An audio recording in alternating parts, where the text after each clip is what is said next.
Ó, ficou uma fogueirona, hein, gente? Que grande, né?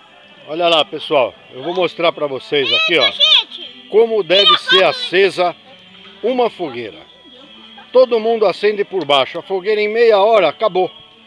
Tem que acender por cima. Aí ela vai comendo, queimando as laterais.